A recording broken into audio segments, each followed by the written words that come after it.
Assalamualaikum warahmatullahi wabarakatuh. Berjumpa lagi di channel YouTube Kijangker.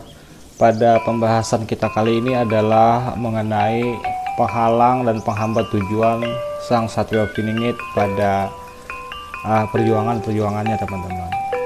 Nah, di sini setiap kita yang berjuang, setiap kita yang ingin meraih cita-cita bahkan tujuan mimpi besar, itu akan dibenturkan dan dihadapkan oleh berbagai macam rintangan, ujian, bahkan godaan, teman-teman.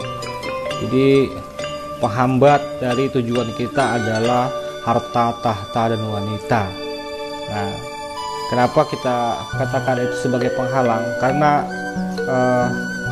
dengan adanya harta yang berlimpah, terkadang itu membuat kita bisa lupa akan pada tujuan kita sesungguhnya, karena terlena dan terbuai dengan banyaknya harta tadi, sehingga kita sendiri sampai tidak kuat untuk menahan dari nafsu kita, hawa nafsu kita untuk berpoya-poya umpamanya dengan harta itu.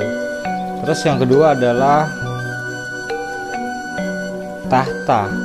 Kenapa jadi penghalang buat kita, teman-teman? Karena dengan ada kedudukan, hati kita akan diuji dengan kekuasaan, teman-teman. Nah, karena merasa berkuasa, maka di situ akan menjadi sebuah tantangan dan ujian buat sang Satrio Piningit. Apakah kekuasaan tadi, kedudukan tadi bisa tetap memberinya ruang untuk tetap fokus pada arah tujuan sejatinya adalah menebarkan cita kasih dan kebaikan. Karena di kedudukan itu juga akan menjadi tantangan tersendiri buat jiwa-jiwa Satrio Piningit untuk bisa menaklukkan rasa tinggi hatinya, rasa ingin lebih hebat dari yang lainnya. Itu sebuah tantangan terberat juga buat jiwa-jiwa sang Satrio Piningit. Dan yang ketiga adalah wanita, karena orang-orang, terlebih lagi Satrio Piningit itu adalah sosok laki-laki, maka yang akan mendekat itu adalah para wanita. Yang mana wanita, jika kita lupa diri, kita akan bisa terlena dengan berbagai macam bentuk kecantikannya, bahkan kelembutannya. Yang mana ketika kita terlena dengan wanita, sehingga kita akan lupa pada tujuan kita adalah menjadi orang yang bermanfaat dan berguna. Yang tadinya kita bertujuan untuk memberikan manfaat kepada orang-orang, malah justru terlupa dan terlena dengan terbuai oleh indahnya pesona dari kalangan wanita.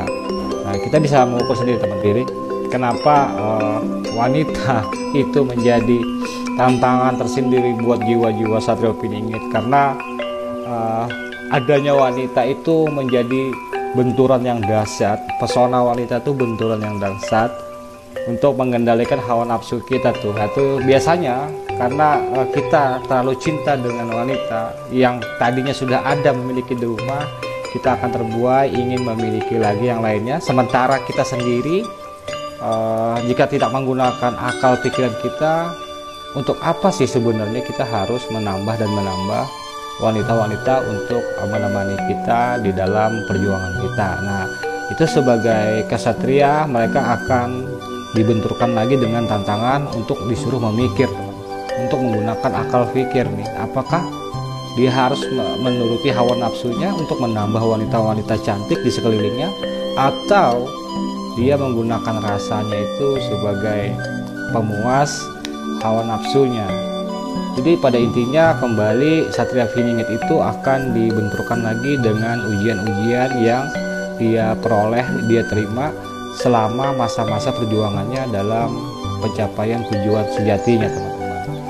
Nah, jadi kalau kita bicara Satrio Piningit itu, mereka adalah orang-orang pejuang yang luar biasa.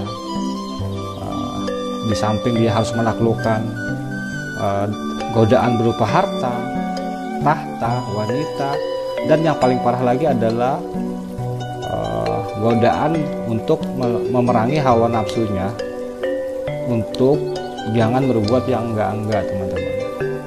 Karena yang namanya Satrio Piningit itu adalah satria tangguh yang mampu mengalahkan rasa egoisnya, rasa yang bergejolak dalam dirinya, teman-teman.